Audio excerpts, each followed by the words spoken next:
Você imagina uma mulher rica, poderosa, cheia de pompa falando isso? Está me entendendo? Porque é bíblico. Quem tem o conceito bíblico vive feliz, vive abençoado, vive satisfeito, não vive no deserto. Aleluia. Você vai no deserto e vai nas duas tiras de lá. Glória a Deus. Tem gente passando deserto financeiro porque é mau gestor, é mau administrador, administra o dinheiro só pela emoção, não pode ter uma promoção que quer comprar. O problema é que tem gente também que ele é mau gestor, só vê o dinheiro pela ração, aí ele está assim, aí não consegue levar um bombom para a esposa em casa, não consegue levar ela para um restaurante para almoçar de vez em quando, não consegue mexer no encontro de casais. Ei, em casamento não se gasta, em casamento se investe. Você não pode administrar seu dinheiro só pela razão, senão você se torna seco, deixa de se emocionar. E isso vice-versa, tá? Marido para com a mulher, mulher para com o marido também.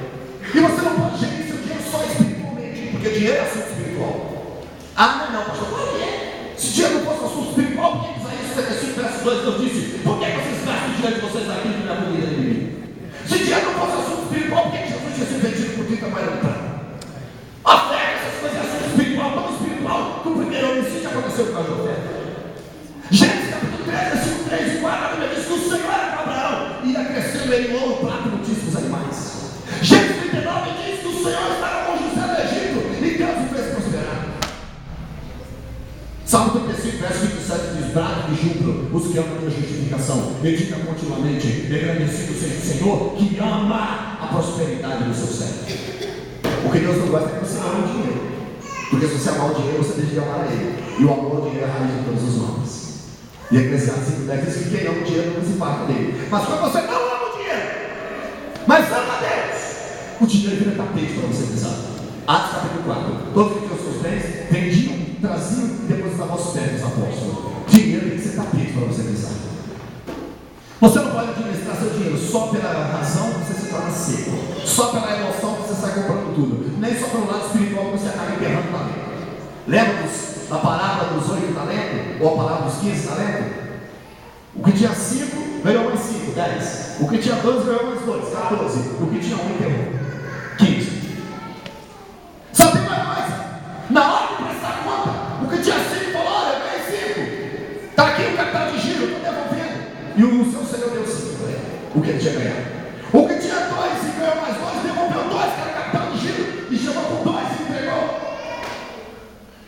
Agora o que tinha 1 chegou e falou assim: eu bem te conhecia, sei que tu ajuda onde não espalhou, que colhe onde não plantou. Os outros não falou nada, mas esse fez questão de falar que conhecia o seu Senhor, que tinha intimidade com o seu Senhor. Tem gente que tem intimidade com Deus, mas não sabe administrar as finanças. Não adianta saber ser muito espiritual e não saber administrar a vida financeira. Ser muito espiritual não é sinônimo de ser próspero. Não adianta você ser muito espiritual, mas não administrar bem as suas finanças, enterrar os seus talentos e com isso deixando de ter aquisições diversas. Sair do seu aluguel, comprar o seu carro, sua casa própria, sabe, abrir seu comércio, chegar a algum lugar, fazer sua faculdade, passar no concurso público. Tem que saber gerir as finanças. Por isso que finanças não pode ser gerido só de uma forma espiritual. Tem que ser do lado, tem que ser espiritualmente falando, razão e emoção, os três juntos. Quer que você se torne uma pessoa equilibrada? Diga para o seu irmão: equilibrada nas finanças. Tem gente na prova financeira, não é porque Deus está te levando para o deserto, está indo para uma administração. E aí tem gente passando por deserto na vida espiritual, e deserto na vida emocional, na vida psicológica, e vai lá achar que é Deus que está levando para o deserto. E não é. Eu vou adiantar a mensagem do horário também. Tá? Ei! Muita gente indo para o deserto com as pernas próprias, ou com as próprias pernas. E não é Deus. Moisés ficou 40 anos naquele deserto e não era Deus. Vira para o irmão que está do teu lado, é irmã, clichê, né? Vira, diga assim: se esse deserto não foi Deus que te levou,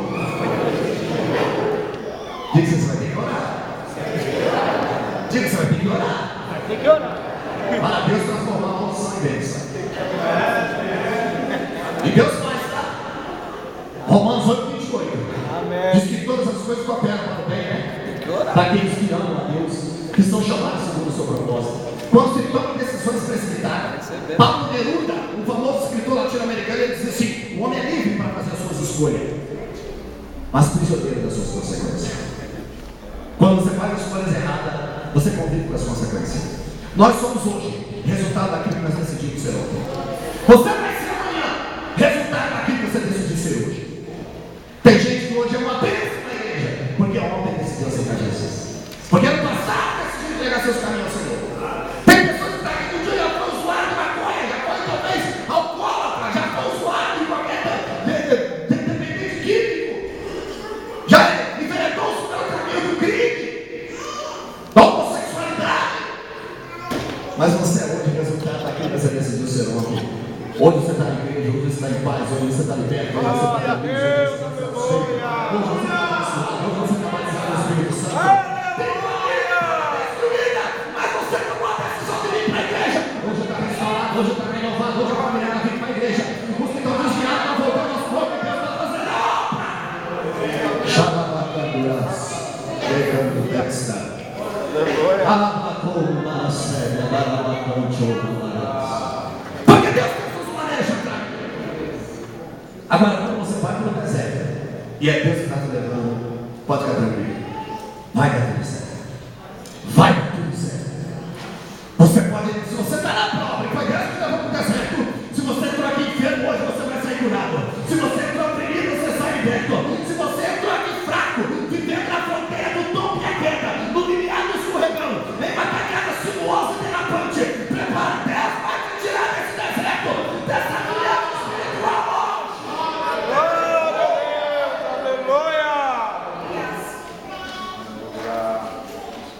Ei, Moisés vai entrar no deserto, aí Deus vai atrair Moisés. Como atrair um cara culto desse? Como atrair um cara inteligente desse? Deus é extraordinário. Deus está soltando lá e diz assim: Deus pega, tá? Fala, Deus pega. Deus pega. Deus está precisando dar uma pegada lá em alguém lá? Da sua família? Deus está precisando pegar lá? Ir lá e pegar? Hã? Deus está precisando pegar aquele cônjuge? Hã? Deus está precisando pegar aquele jovem, aquela jovem, Deus está precisando. Deus pega. Não, não, errado, não dá, Deus pega. Lá do que é sério. Lá de Chugomácia. Ei, olha aqui. Deus vai pegar Moisés. E como Deus vai pegar Moisés? De uma maneira simples. Porque Deus gosta de mensagens simples. É por isso que eu amo a simplicidade. Eu gosto de mensagens simples. Mensagem explicada. É bom aquela mensagem. Às vezes a pessoa gosta daquela mensagem meditativa, barulho. Tá? Quem gosta, ok, respeita. Embora às vezes você pergunta depois o que o cara falou, o que o pregador falou. Não sei. Não sei o que o pregador falou. Foi bênção o barulho. Eu vou devagarzinho, se eu prego ensinando, ensino pregando. Quem gosta vai agora. Mas eu quero ver somente frutífero. Quero ver você pegar o caminho. Hã? Deixa eu te dizer uma coisa. Como atrair esse cara? Moisés. Deus atrai de forma simples. E um dia, Êxodo capítulo 3, versículo de número 1 em diante, vai dizer como Deus atrai Moisés.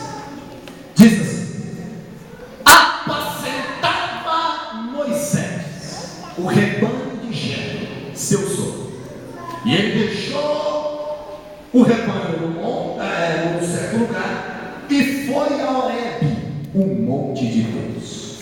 Os gregos diziam que o Olimpo era o monte dos deuses. Israel dizia: o monte Horebe, que é o mesmo monte Sinai, é o monte onde Deus manifesta a sua glória. É um monte de 2.800 metros de altura, mas onde Deus fez muita coisa naquele lugar. E Moisés já foi para e foi a Horebe, o monte de Deus. Por quê? O que ele foi fazer ali? Por que ele foi ali? Que intuito ele tinha? Se o rebanho estava em determinado lugar que ele deixou, por que Moisés foi a Horebe? Moisés não foi ali por acaso. Moisés não foi ali porque ele não tinha mais nada para fazer. Moisés não foi ali porque ele não tinha um outro programa na agenda. Moisés não foi ali porque era um ritual, um costume dele ali. Moisés foi ali porque havia um sentimento intrínseco. Havia algo aqui, ó, dentro de Moisés, tocando ele, dizendo: vai lá, vai lá, vai lá.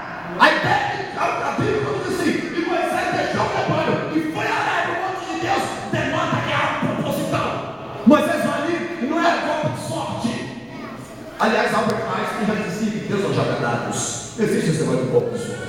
Moisés estava no que era a hora de Deus, era o plano de Deus, era Deus dando a segunda chance para um homem que ia rolar atrás há 40 anos.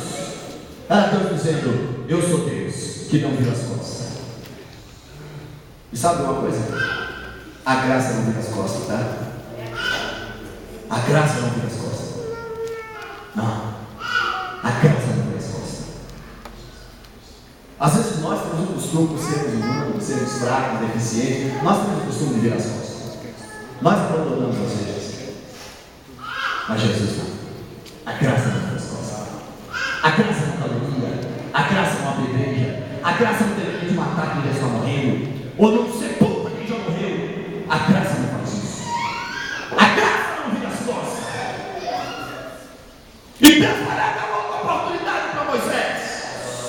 Olha aqui. E quando Moisés está ali, como que Deus vai atrair Moisés? Deus vai se vestir de uma sarça. É claro que eu estou fazendo uso de uma linguagem figurada. Deus vai se vestir de uma sarça. O que é a sarça? A sarça é um arbusto que dá no deserto, que Moisés entendia muito bem. 190 centímetros de altura. É um arbusto espinhento que dificilmente pega fogo, a não ser que aconteça um fenômeno que é natural. Que fenômeno é esse? Se cair um raio, e os raios procuram lugares abertos, e o raio atingir o caule dessa sarça, que é muito fino, então as chances são mínimas, mas se atingir o caule, esse caule pode se abrir, e de dentro dele sai um líquido que é inflamável. Durante o dia, o sol do deserto causticante que pode matar, se a pessoa não estiver preparada, dependendo do deserto, o sol causticante batendo naquele líquido inflamável faz com que o fogo seja ateado. Então o arbusto pegar fogo era algo que podia acontecer naturalmente. Mas como que Deus vai pegar Moisés? Como que Deus vai pegar o homem culto? De uma forma simples, porém intrigante. Olha aqui, está aqui esse culto. Se eu atear fogo nele, duas coisas devem acontecer. Primeiro, ou fogo que é um culto, sobrando só a cinza, ou fogo que é um culto, sobrando só a cinza, ou o púlpito resiste o fogo, e o fogo é obrigado a apagar. Se o fogo puder queimar isso aqui é obrigado, o fogo é obrigado a apagar. E é aqui que Deus pegou Moisés. Porque Moisés disse assim: me virarei para lá e verei quão grande é a visão. Quão grande uma sarça pegar fogo? Isso podia acontecer com o raio, o sol queimando. Mas ele disse assim: eu vou ver quão grande é essa visão. Ele disse: é grande. Ele vai explicar porque é grande. Ele diz assim: verei quão grande é essa visão, porque a sarça queima, porém o fogo não a consome. Ele está dizendo assim: o fogo não está consumindo a sarça, e nem a sarça está apagando o fogo. O fogo não está consumindo a sarça, e nem a sarça apaga o fogo. Um não se torna opositor ao outro, um não destrói o outro, um não aniquila o outro, um não anula o outro. E quando ele vira para lá e vai ver o que era Deus brava, ele diz: tira a sandália dos teus pés, meu amado, porque o lugar que tu estás pisando é terra santa.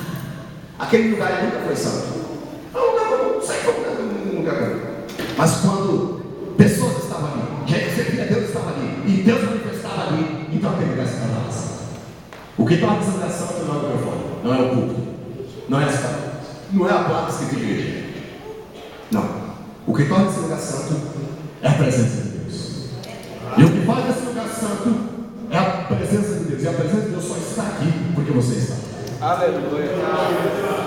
A presença de Deus opera, age, faz milagre nesse lugar. Mas porque você está aqui, abandone esse lugar. E dentro dos olhos isso aqui não será nada. Será apenas um prédio vazio e abandonado. Mas enquanto tiver adorador aqui, Deus está aqui dentro. E se Deus está aqui dentro, então tem vitória, tem milagre, tem revolução, tem providência. Enquanto Deus está aqui, tem bênção na tua vida. Diga glória quem tem glória. Diga glória quem tem glória. Deus atraiu Moisés, mas Deus atraiu dando uma experiência. Estou caminhando para o final do sermão. Eu não vou pegar os outros dois tópicos lá. Deus leva para o deserto, Deus fala o coração, porque só Deus atrai. Deixa eu te dizer uma coisa. Quando Deus atrai dando experiência. E quando Deus dá uma experiência, com experiência Ele dá responsabilidade. Todo mundo que está aqui que aceitou Jesus teve uma experiência com Deus. Quando você foi atraído para a presença de Deus, você foi atraído e Deus te deu uma experiência. Sim ou não? Uma profecia que alguém te entregou e se cumpriu, uma revelação que alguém te entregou e se cumpriu, foi uma experiência com Deus. Oração que você já fez, Deus respondeu. Experiência com Deus. A maneira que você aceitou Jesus, os dias que você chorou, como você foi batizado no Espírito Santo, isso é experiência. Agora, para que Deus te deu experiência? Para ficar sentado no banco da igreja? Para fazer apresentações aqui da igreja? Sim, mas não apenas isso. Deus atrai, quando atrai, Deus dá experiência. Mas para que Deus dá experiência? Com a experiência que dá responsabilidade. E o que é a responsabilidade? Responsabilidade é o despertar da consciência para se fazer a coisa certa. Qual é a coisa certa naqueles dias para Moisés? Qual é? Deus falou: Moisés, volta para o Egito, porque seus parentes estão lá, porque sua família está lá, sua família está lá, porque você tem gente conhecida do céu lá.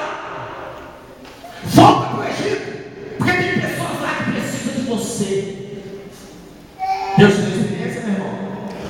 Deus te deu experiência, minha irmã? Sabe qual é a sua responsabilidade?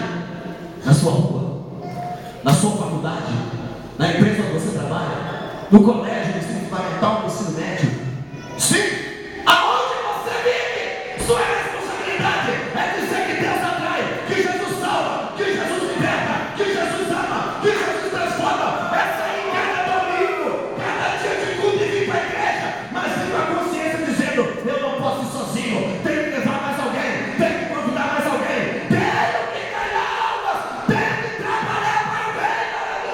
Aleluia! Sabe o que é a responsabilidade? É a sua família para Cristo, é a sua família para Deus. Você não pode desistir dela, você não pode abandonar ela, você tem que continuar lutando, e Deus vai salvar ela. Deus quando atrai, Deus atrai com responsabilidade. Olha aqui, minha mãe um dia não desistiu de mim. Com 10 anos de idade eu saí da minha casa. Meu pai me espancava de forma violenta, pisava o pescoço assim, ó, e bateu, pisava o pescoço para me espancar. Bebia muito, meu pai era muito idólatra. Meu pai fabricava armas e essas coisas todas. Com 10 anos de idade eu saí de casa e fui morar nas ruas. Com 11 anos de idade eu voltei de casa com uma arma para matar meu pai. Por um milagre ele escapou com vida, por pouco. E eu vivi distante da minha casa por longos anos. Teve Vitória como assaltante dentro do Rio de Janeiro como traficante. Como traficante do Rio de Janeiro, integrante do crime organizado, fui parar nos piores presídios do Rio. 7,5 em Niterói, 7,3 em Neto, São Gonçalo, Polícia na Praça Nova do Rio, no Complexo de Bangu, 1.800 presos. Conheci águas como G3, Fala, Nerrudo, Cinco Salto, 762, da cara e daí para frente. Deixa eu te dizer uma coisa: usuário de cocaína e de maconha. Mas um dia minha mãe decidiu e entendeu que só com experiências com Deus, só atraído por Deus e entender a responsabilidade, Deus poderia mudar a história da família dela. E minha mãe abandona a idolatria, abandona o pecado e se converte a Cristo. E quando minha mãe se converteu ao Senhor Jesus, ela começou a orar: Deus salvou minhas irmãs, salvou meu pai, Deus foi salvando. Eu que fui um pouco cascadura, mais difícil. Mas um dia Deus falou para minha mãe: eu vou jogar ele dentro da prisão. Fecha a sepultura para ele não descer, mas abre a porta da cadeia para ele entrar. Lá dentro eu liberto ele, transformo ele e levanto ele como profeta para as nações. Deus disse: de lá ele não sai enquanto não levantar as mãos. Deixa eu dizer uma coisa: por lei, eu fui preso em 99. Por lei, eu deveria ficar até 2030.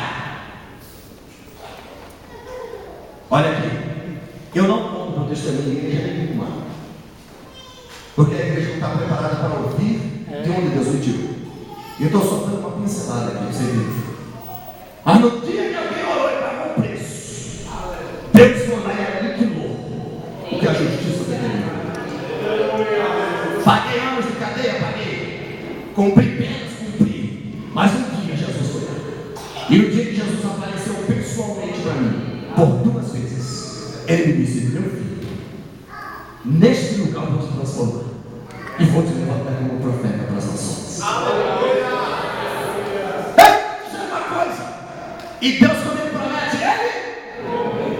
E eu já fui 5 vezes para a Itália, já fui 4 vezes para a Espanha, já fui 4 vezes para a Holanda, já fui 5 para a Bélgica, já fui para a França, já fui para a Suíça, já fui na Alemanha, já fui na Inglaterra, conheço dentro da Ásia, já escrevi 4 livros, tenho DVDs pregados, tenho a vida abençoada, sabe por quê? Porque quando Deus atrai pela experiência, com a experiência da responsabilidade, e quando Deus atrai, Deus honra. Deus abençoa, Deus garante a vitória. Não é isso que Ele fez com você? Não é isso que Ele tem feito na sua vida? Não é isso que Ele tem feito com você? A cantura cega, eu vou encerrar aqui dizendo apenas isso. Quando Deus atrai, e Ele atrai de formas profundas, e a maneira mais tremenda que Deus encontrou para atrair o ser humano para a sua presença está descrito em João capítulo 12, versículo 32. Jesus disse assim: quando eu for levantado da terra, todos eu atrairei a mim. Você sabe o que é isso? Sabe o que Jesus estava falando? Quando eu for levantado da terra, todos eu atrairei a mim. Ele estava falando do Calvário. Ele estava falando do Gólgota. No dia que Deus decidiu se vestir do Calvário para salvar a raça humana, no dia que Deus decidiu se vestir do Gólgota para resgatar os seres humanos. Se no passado você vai ver lá no Velho Testamento, ele chamando um Moisés, chamando outro ali, Noé, alguém chamando nada pescador, chegou uma hora que ele decidiu atrair o mundo. Ele decidiu fazer algo alarmante, mas algo que se marcar a mente humana. E aí ele escolhe a cruz. E olha aqui, resumindo, o processo para Jesus escolher a cruz foi o mais lindo. Primeiro, olha aqui, Jesus sendo Deus, porque Jesus é Deus.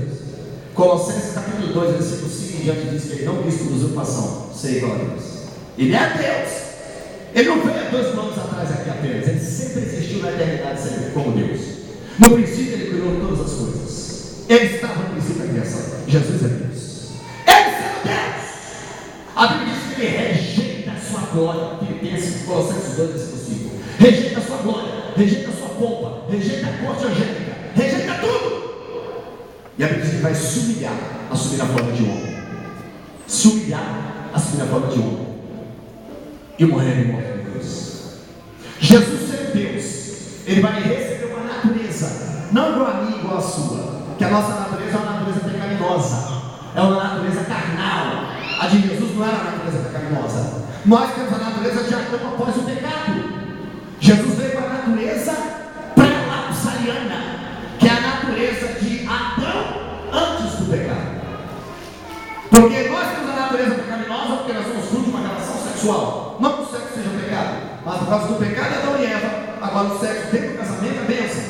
Gera esse filho, mas nós nascemos com isso, com a natureza adâmica, pecaminosa. Jesus não veio de um fruto de uma relação sexual. Ele, sendo Deus, foi reduzido à forma do embrião, levado dentro de uma vila de 500 habitantes chamada Nazaré, pegaram uma menina de 16 anos de idade aproximadamente e colocaram no útero escuro e quente dela o menino. E ele foi gerado e ele nasceu de maneira para desafiar a teologia e qualquer outro tipo de ciência. Ele nasceu com a natureza como a de Adão, a natureza pré-lapsariana, a natureza que tem tendência ao pecado, mas pega se quiser. Hebreus 4, 15 e 16 diz que Jesus em tudo foi tentado, mas em nada ele pecou. E com essa natureza ele teve fome, teve sede, dormiu, etc. Olha aqui, mas quando ele na cruz aceita 468 rasgões do corpo, uma coroa com espinho de até 12 centímetros que perfurava a sua fronte, que cuspam na sua face, que batam na cabeça dele com uma cana, que sobem dele na cruz, ele aceitou tudo isso só para atrair eu e você essa noite. Só para dizer que me ama e te ama nessa noite. Só para salvar a minha e a tua vida nessa noite. Só para falar para a humanidade que tem uma obra para fazer nessa noite. Ele sendo homem se humilhou. E sabe o que aconteceu porque ele se humilhou? A Bíblia diz que ele se humilhou. Ele ganhou um nome que é sobre todo nome. Para que ao nome de Jesus todo joelho se dobra e toda língua confesse que ele é Senhor para a glória de Deus. Como se esses dois versículos 7 e 8. Ele ganhou um nome que é sobre todo nome. Já ouviu falar do nome AIDS? Leucemia, mioma, câncer, artrite, artrose, bursite, tendinite, mal do leque. Já ouviu falar desses nomes? Pois é, a Bíblia diz que o nome de Jesus é sobre todos esses nomes. Aleluia! Você já ouviu falar do nome crise? Pois é, o nome de Jesus é sobre esses nomes. Já ouviu falar do nome de Herodes, Nietzsche, Pitágoras, Anaxágoras, Aristóteles, Platão, Jung, Freud? Pois é, o nome de Jesus é sobre esses nomes. Aleluia! Glória a Deus! Sabe o que isso significa, igreja? Jesus é um nome que é sobre todo nome. Significa um nome máximo, um nome que está acima da média. Fracassado, o pobre coitado não está dizendo para ele que ele está acima da média, não é assim que hará. Acima da média está Jesus, que é o nome sobre todo nome. E olha aqui, a Bíblia diz que Deus o exaltou sobre maneira, dando um nome que era sobre todo nome, porque ele foi humilde, porque ele se humilhou. Sabe que tem cantor que não decola? Sabe que tem pregador que não decola? Que não é honrado? Você sabe que tem vidas familiares perecendo? Vidas empresariais perecendo? Sabe por quê? Eu vou te dizer por quê, em rápidas palavras. Olha aqui. Um dia um pregador chegou na igreja, porque ele era internacional, porque ele tinha uma formação acadêmica muito boa. Ele levantou o nariz achando que estava chegando em qualquer lugar. E não entendeu que estava chegando na noiva do Cordeiro. E ele subiu a tribuna de nariz inclinado. E quando ele subiu e pregou, o povo não aprendeu. O povo não recebeu a mensagem. Não aconteceu nada. Aí sabe o que aconteceu? O cara subiu de cabeça erguida, desceu de cabeça baixa.